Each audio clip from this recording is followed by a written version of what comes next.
Y'all, I ain't even gonna kid you. This year's a first for me and Mrs. Eatin Good in the Woods. Never have we ever been to a state park or a national park where we've had to wait 35 minutes in line to get in. So that must really speak volumes about this park, and you know what? It did. This is Sebastian Inlet State Park in Melbourne Beach, Florida. So y'all follow me. I'll show you around.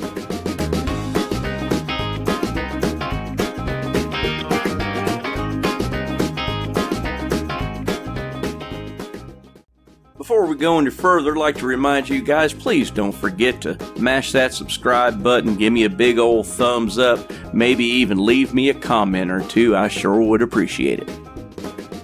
Wanted to tell you guys about this great app too, RV Parking. What a wonderful app to go find campgrounds all over this great country of ours. And it's absolutely free. Check your Play Store. So y'all, this is Sebastian Inlet State Park in Melbourne Beach, Florida. It's located between the Atlantic Ocean and the intercoastal waterway known as the Indian River, and it lies between the mainland of Florida and the Barrier Island. This particular area of the Atlantic Ocean is known to be a surfer's paradise. It gives you a chance to ride First Peak and the Monster Hole, but this pristine park is way more than just a Florida surfer's paradise. Now first, let me start off by saying if you're coming to this park just to enjoy the amenities, it is $8 a carload, and that covers between 2 and 8 people. However, if you're coming here to camp, that's an entirely different story, so why don't we talk about that campground first. From the beginning, I want you to know what a bargain this park is. A nightly camping rate is $28 a night plus $6.70 reservation fee. RV units include a $7 utility fee, that's for your electricity and water, but that fee does not apply to tent camping. There is an added bonus if you happen to be a Florida resident that is either over the age of 65 or hold a Social Security Disability Award Certificate or a 100% disability award certificate from the federal government. You can get a discount of up to 50% off the current base campsite fee. Usually that does not include the electricity fee, however. Proof of eligibility is required.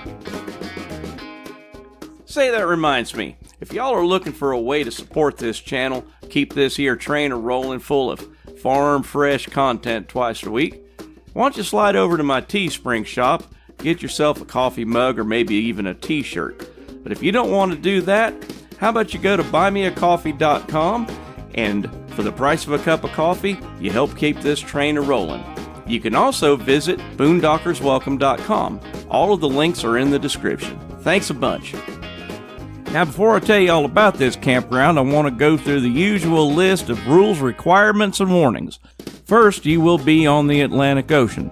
Should you desire to go and play in the Atlantic Ocean or maybe even go surfing or whatnot, please be aware that there are sharks in the area, and during certain times of the year you may see jellyfish and Portuguese man-o-wars, which will sting and will hurt.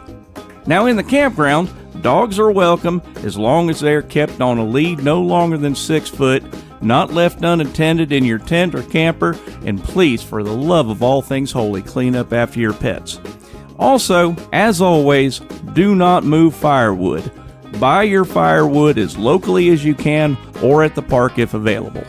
In the central location of the park, you will find a 51-site tent and recreation vehicle campground. It makes a popular camping spot, and it's a mere stone's throw from the inlet and a short stroll from the beach. All 51 campsites have water and electrical hookups.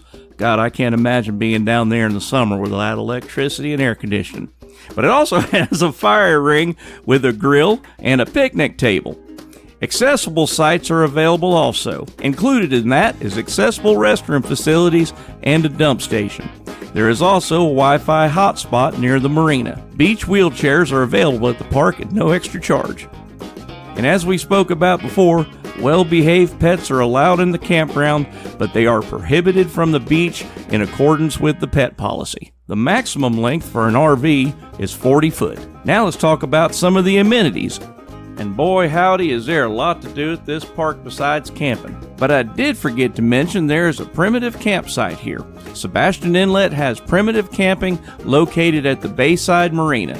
And although most are walk-in carry-in sites, there are a couple that can accommodate a vehicle to drive up and drop off. Otherwise, if you're into biking, hiking, fishing, bird watching, geocaching, and all that stuff, this is the place for you to be. Let me tell you a little bit about it. As far as bicycling goes, there is a multi-use paved path that runs through the park parallel to State Road A1A, and in sections parallel to the Indian River Lagoon. There are 3 mountain bike trails that are located within the park. Florida is known for its flatland, and the term mountain bike trail is used wherever sandy and swampy flatland challenge the off-road cyclist. The 3 trails are a combination of off-road and paved courses. All 3 trails begin and end at the State Park Bayside Marina. Boat ramps are also located on both sides of Sebastian Inlet State Park.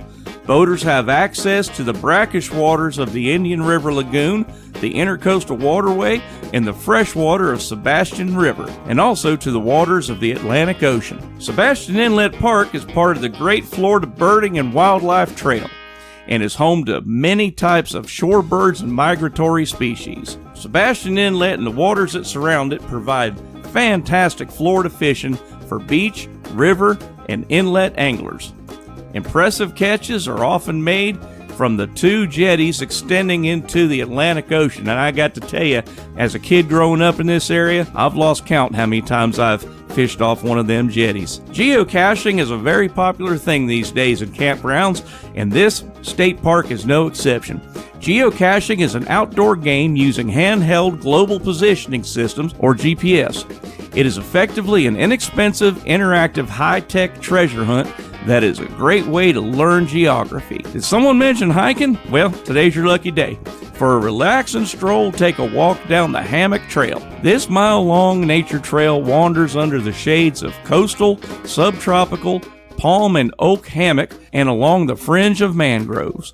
Plant identification signs will tell you about many of the unique species in this habitat. Canoes and kayaks can be paddled to the islands and along the mangrove fringe shoreline of the Indian River Lagoon. Scuba diving and snorkeling is permitted in the waters of Sebastian Inlet State Park, with the exception of under the Sebastian Inlet Bridge and in the boat channel.